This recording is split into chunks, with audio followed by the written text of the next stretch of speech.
Благодарам, председателе.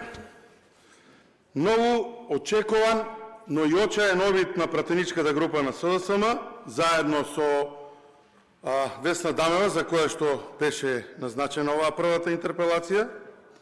Напуштањето на седницата е само потврда дека Социјалдемократскиот сојуз се свесни дека аргументите не се на нивна страна, затскриени позади тезата дека ова удар на судството бараат начин како да избегаат од дебата, бидејќи токму тие се директни и единствени виновници за катастрофалните состојби во судството поради сите попусти што ги правеа кон нивниот коалиционен партнер. Јас ќе се обидам денеска да одговорам на сите наводи кои што ги слушнавме и од координаторот на пратеничката група при напуштање на седницата, меѓутоа и на Весна Дамева, која што тука имаше класичен политички говор, не сакајки да искористи можноста која што ја дава институтот интерпелација, да одговори на одредени прашања, само потврди дека она што го зборуваме е тоа што и во изминатиот период го кажувавме за овој судски совет, за лицата персонално, дека се заштитници на криминалот во судската фела и криминалот во државата. И ќе се сложам со колегата од Социјалдемократскиот сојуз дека сите не се судии и обвинители во капата на тие и она што граѓаните го зборуваат, меѓутоа овие кои што беа бирани партиски во штабовите во Мала Речица и на Бихачка се токму тие кои што ја возат 7 години државата, односно делот на судството, и одлуките кои што се носат таму се такви какви што се токму поради овие луѓе. Ние денеска сме собрани, уствари бевме собрани, очекувавме дека ќе дискутираме за да донесеме одлука која што има намера да има сериозни импликации врз независноста, транспарентноста и кредибилитетот на правосудниот систем во Република Македонија. Слушајќи ги 7 години намерите за реформи кои што ни ги нудат Социјалдемократскиот сојуз и ДУИ, и да не заборавиме, како од денес да почнува светот, дека еден премиер претходно бараше да биде носител на реформите во судството. Истиот тој што ќе реформираше економијата, кој што сакаше во исто време да биде премиер и министер за финансии, истиот кој по чии што диктат и по чиешти наредби беа избрани најголем дел од членовите на судскиот совет.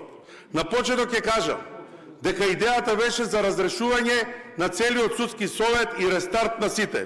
Меѓутоа, токму од овие кои што ја напуштија салата денес, наидовме на неразбирање и на реторика дека ќе се врши упад во судскиот совет.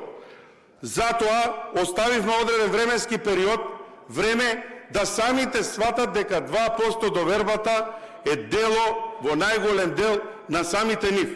Затоа што во спортски жаргон, кога губи клубот, стручниот штаб е прв кој што ја напушта екипата и промените почнуваат од таму, а не од играчите и оние кои што го дале максимумот на терен. Но да почнеме од почеток. Во одговорите дадени по повод поднесената интерпелација за работата на членовите на судски совет, за чија работа се расправа, и тоа е наша обврска, се истакнуваат наводи кои што се идентични кај сите 5 одговори. Сите 5 имаат идентични одговори, што наведува на фактот дека сите одговори се пишувани заеднички. А одговорите и наводите се дека интерпелацијата представува инструмент за политичка контрола и не е дозволена за носители на судска власт.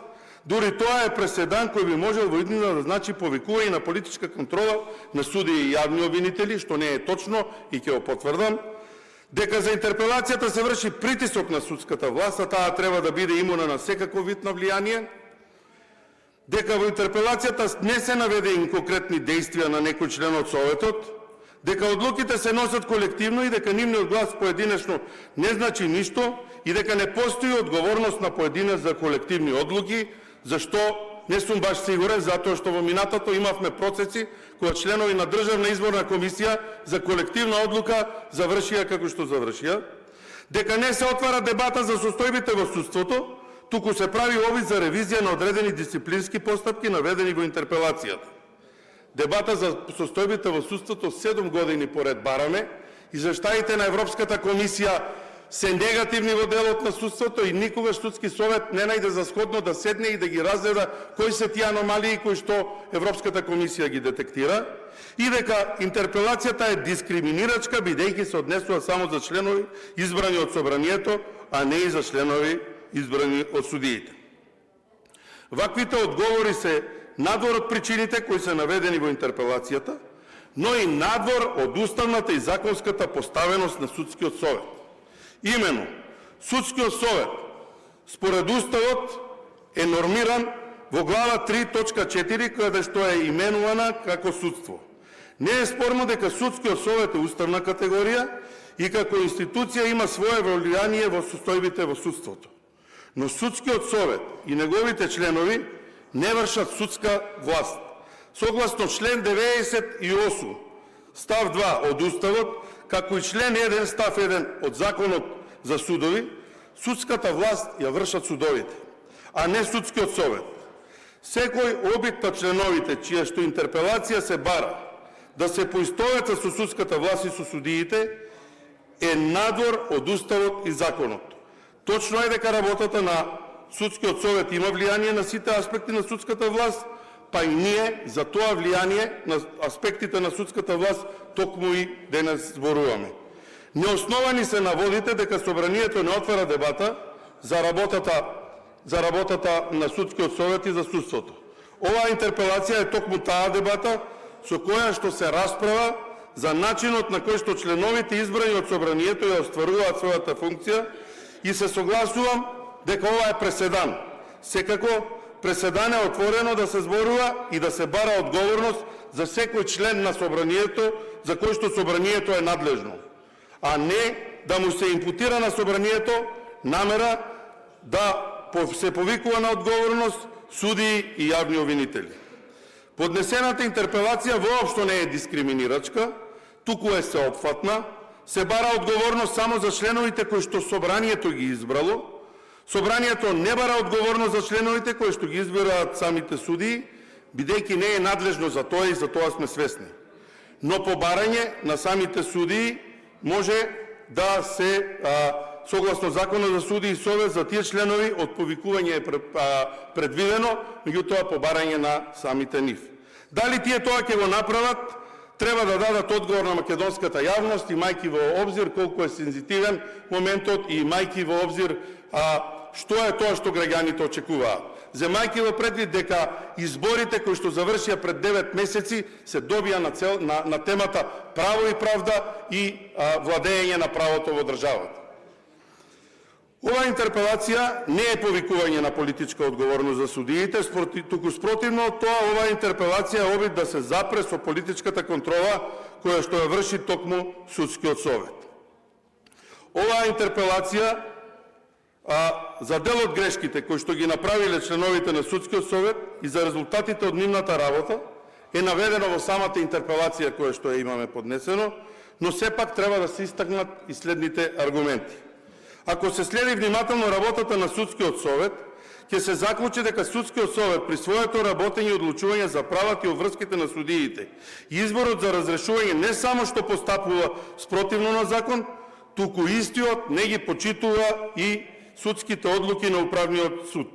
Неизвршувањето на судска одлука представува кривично дело, согласно член 377 од Кривичниот законник, но поранешниот јавен обвинител Љубомир Јовевски не направи ниту обид за да го спречи ова незаконско и скандалозно однесување на судскиот совет.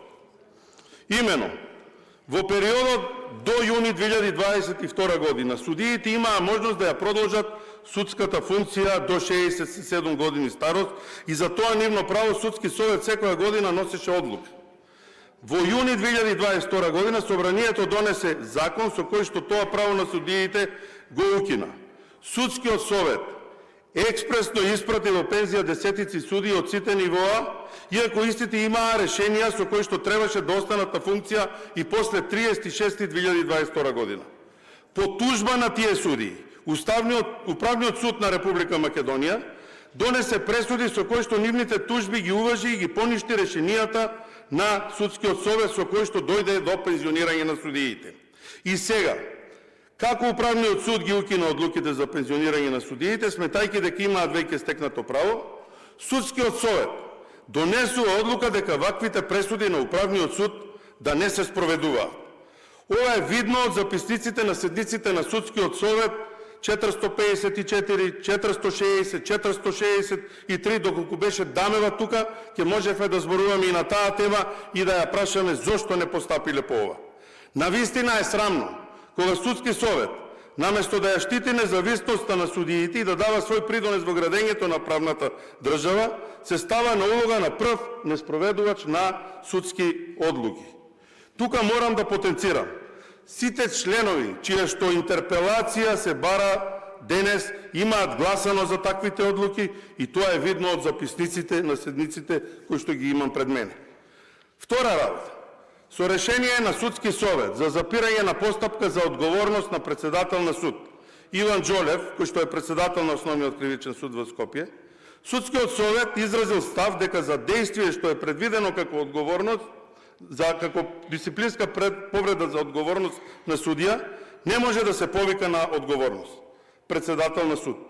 Со одлука на судскиот совет од 4.7.2023, видливо од нивните записници, за запирање на постапка за одговорност на судија, на Врховен суд, зборуваме за судијата Наке Георгиев, кој што знаете на крајот како заврши, и кои биле постапките за штитење на истиот овој судија во овој период, на истите ментори кои што заминаа денес од седницава, е изразен став дека не може да се води постапка за нестручно и несовесно работење на судија за действија кои што претходно ги презел, дури ја обавувал функцијата председател на суд. Во одлуката за разрешување на судија од 7.4.2022 година е изразен сосема спротивен став, иако за истата неправилност претходно е укажано од страна на Врховниот суд. Бидејќи секоја колективна одлука е збир на поединечни гласови, морам да објаснам дека во записниците од тие седници, секој од тие 5 членови за кои што е поднесена интерпелација, поединечно гласал за тие одлуки. Само еден од нив го прифатил нападствието, меѓутоа не е коректно да се спомнува името. Се работи за класичен, селективен пристап во постапка на разрешување на судија, а имињата на судиите не ги спомнуваме, бидејќи тие се доверливи, меѓутоа доколку беа тука денес, ќе знаеа за што зборува. Трета работа. Сите меѓународни институции го пофалија Врховниот суд на Македонија за утврдување на начелен став за општата седница на суд во врска со директната примена на Европската конвенција за човекови права. Тоа го потврди подкомитетот за правда слобода на заедничка средба со Врховниот суд на 31.3. Самите членови на судски совет го оцениле како позитивен фактот што судовите почнале непосредно да ја применуваат Европската конвенција. Ова е видно од сите извештаи кој што на својата веб страница ги објавува судскиот совет. Но тоа се само лажни изјави пред странците и за на веб страната. Во реалноста судскиот совет на итна седница на ден 24. март 2023 година одлучува Врховниот суд да не му доставува списи по предметите за одлуки по жалби спротивно на ставот на Врховниот суд. Ова е видено од записникот на таа седница. И токму оваа ваша одлука, непочитување и несоработката со Врховниот суд, е една од причините за кое што еден член на судскиот совет во јуни 2023 година си даде оставка и ги извести меѓународните институции кои што потоа мораа да донесат и оценска мисија за да ги гледа сите ваши недоследности. На ваков начин, поради самоволието на сите овие 5 члена за кои што е покрената интерпелација во Врховниот суд, веќе 2,5 години стојат на одлучени жалби за разрешени судии. Во врска со овој случај, во препораките на оценската мисија на Европската Унија, јасно е наведено дека судскиот совет не треба да се однесува како спротивставен орган кон Врховниот суд. Но без успех, па затоа не изненадува нивната констатација дека судскиот совет не е признаен како орган на управување во судството, што може да ја заштити судската независност. Оваа констатација е на тројца суди од високите судови на Европската Унија, кои што беа во Македонија и кои што дискутираа по овие теми, а со кои што зборувавме и ние како пратеничка група. Весна Дамева, бидејќи треба да ја спомнеме и неа, затоа што и она што и беше напишано, и она што беше стратегија заедно со луѓето од правната комисија, од каде што впрочем и потекнува на Социјалдемократскиот сојуз, договорија таква стратегија, да кажат по некој збор, да кажат тези различни од она што реално се случува во државата и да ја напушта седницава, ќе ја спомнам за неколку работи. 5 членови на Советот на Врховниот суд одлучувале по судски предмет по предметот на компанијата Скопски пазар. Која е поврзаноста со Скопски пазар, бидејќи не укори да не напаѓаме фамилијата и страдала фамилијата поради тоа, знае целокупната македонска јавност. Донесена одлука по дисциплинска постапка на 7.12.2021 година. По таа постапка за судиите се закажувани и одлагани расправи за повеќе од 6 месеци. Ваква временска динамика дава сомнеж дека за заклучокот дека истата не е започната и не е водена со цел да се врши притисок на судиите. Индикативен е фактот што таа дисциплинска постапка е поведена од компанија собственост на членови на семејството на поранешен заменик градоначалник на град Скопје, од редовите на влајачките партии СДСМ и ДУИ, и таа одлука е донесена од поединечните гласови на сите овие 5 луѓе за кои што е зголемена, за кои што е поднесена ова интерпелација.